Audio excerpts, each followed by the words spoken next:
चालू। Hello my dear students, social study कक्षा 10 में आप लोगों का स्वागत है। और ये लेसन 2 चल रहा है भूगोल में संसाधन, वन्य जीव संसाधन। तो इसमें से आप लोग पहले वीडियो प्रारंभ करने से पहले मेरे चैनल को लाइक करें और सब्सक्राइब करें। तो कुछ ना करते हुए हम चलते सीधे टॉपिक पर। तो इसमें क्या है, मौसमी फसलें। ठीक, तो फसलों को कितने भागों में बांटा गया है? तो फसलों को क्या है, 2 और क्या है, 3 भागों में बांटा गया है ना। तो फसलें क्या होती हैं? जो खाद्य फसलें होती हैं उन्हीं को क्या कहा जाता है? फसलें कहा जाता है। तो मनुष्य की जो सबसे आवश्यक क्या है, आवश्यकता है, वो है भोजन। ठीक, मूलभूत व्यक्ति की आवश्यकता क्या है? भोजन होता है। तो हम क्या है, फसलों को कितने भागों में बांटा है? हमने 3 भागों में। ठीक है, तो रबी फसल और खरीफ की फसल, जायद की फसल। ठीक, तो क्या होता है, जायद की फसल और रबी की फसल और खरीफ की फसल। खरीफ की फसलों में आ जाता है गेहूँ आपका। ठीक, समझ में आया? तो गेहूँ क्या होता है, गेहूँ जो विश्व में इसका जो स्थान है वो भारत में दूसरा है और प्रथम स्थान किसका है? अमेरिका का। ठीक, क्या है? अमेरिका, अमेरिका का है गेहूँ उत्पादन में। और विश्व में सबसे ज़्यादा अगर कोई खाद्य फसल खाई जाती है तो वो है गेहूँ, क्योंकि गेहूँ से ही देखो क्या होता है, सारे बिस्किट है, रोटियाँ हैं, कई तरह के पदार्थ गेहूँ से ही बनाए जाते हैं। तो गेहूँ क्या है, प्रमुख फसल है खाद्य में। उसके बाद क्या आ जाता है, आपकी खरीफ की फसल आ जाती है। खरीफ की फसल में क्या है, चावल है। ठीक, तो चावल के लिए क्या होता है, इसके लिए आवश्यक तापमान कितना होना चाहिए? 27 डिग्री सेल्सियस। और औसत वर्षा इसकी होनी चाहिए, जो वर्षा मानी जाती है वो 150 सेमी या 100 सेमी होनी चाहिए। तो चावल का जो उत्पादन होता है वो विश्व में क्या है, चीन का प्रथम स्थान है। किसका है? चीन का। और भारत का विश्व में दूसरा स्थान आ जाता है चीनी उत्पादन में, चावल उत्पादन में। और यह फसल खाद्य फसलों में द्वितीय स्थान पर आती है।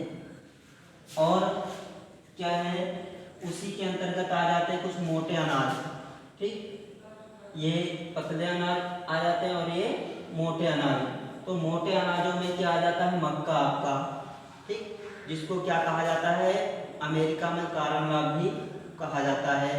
यह फसल क्या है, राजस्थान, उत्तर प्रदेश, आंध्र प्रदेश आदि राज्यों में उगाई जाती है। और उसके बाद क्या है, ज्वार और बाजरा। ज्वार, ठीक, ये भी क्या है, भारत की एक प्रमुख फसल है। उसके बाद बाजरा, ये भी क्या होता है, कहाँ उगाया जाता है? ज़्यादातर राजस्थान, गुजरात है, जहाँ पर काली मिट्टी और बलुई मिट्टी पाई जाती है वहीं पर ये फसल उगाई जाती है। उसके बाद में चलते हैं कौन सी फसल पर? जायद की फसल। ठीक, कौन सी फसल? जायद में। जायद में आ जाते हैं आपके तरबूज, खीरे और सब्जियां। ठीक, तो ये इस तरह से क्या होता है, 3 तरह की फसलें होती हैं, जायद की फसलें। तो आप लोगों ने अभी तक क्या देखा कि फसलें क्या होती हैं, 3 प्रकार की होती हैं। फिर उसके बाद क्या आ जाता है आपका, कुछ फसलें क्या होती, खाद्य फसलें होती हैं। ठीक, तो ये क्या हो जाती हैं, आपकी जो पूरी फसलें आ जाती हैं ये सब क्या है, खाने वाली फसलें हो जाती हैं। ठीक, जो क्या हो जाता है, खाई जाती हैं। ठीक, जितने आपकी ये फसलें हैं ये खाने वाली फसलें होती हैं। उसके बाद इसी के अंतर्गत कुछ हो जाती हैं फसलें, कौन सी? पीने योग्य फसलें। ठीक, क्या है, पीने योग्य वाली फसलें। जो पीने वाली फसलें होती हैं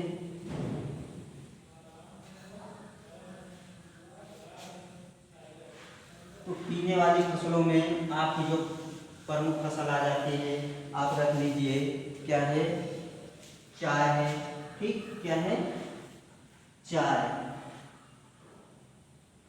चाय आ जाता है और कॉफी आ जाती है। ठीक, तो ये सब क्या हो जाती हैं? आपकी पीने योग्य फसलें हो जाती हैं। ठीक, तो पीने योग्य वाली फसलें, ये चाय का उत्पादन जो है विश्व में, वो क्या है? भारत का प्रथम स्थान माना जाता है। ठीक, क्या है? भारत में चाय का उत्पादन, वो विश्व में जो है चाय का उत्पादन भारत में सबसे ज़्यादा होता है, और भारत में असम में, ठीक, जो असम राज्य है वहाँ पर सबसे ज़्यादा चाय का उत्पादन होता है। ये कॉफ़ी है, कॉफ़ी का उत्पादन जो है वो ब्राज़ील राज्य में सबसे ज़्यादा होता है। ठीक, ब्राज़ील देश में, सॉरी, ब्राज़ील देश में, ब्राज़ील में चाय का कॉफ़ी का उत्पादन सबसे अधिक होता है। उसके बाद हम चलते हैं, क्या है? आठ खाद्य फसलें जो खाई और पी नहीं जाती है, इन्हीं को क्या करते हैं? आठ खाद्य फसलें कहा जाता है। इसमें क्या है आपका? इनको व्यापारिक फसल भी कह सकते हैं। तो इसमें क्या है आपका? सबसे पहले आ जाता है गन्ना। तो गन्ने का जो उत्पादन है वो विश्व में सबसे पहला स्थान किसका है? भारत का आ जाता है। ठीक, भारत में सबसे ज़्यादा गन्ने का उत्पादन होता है।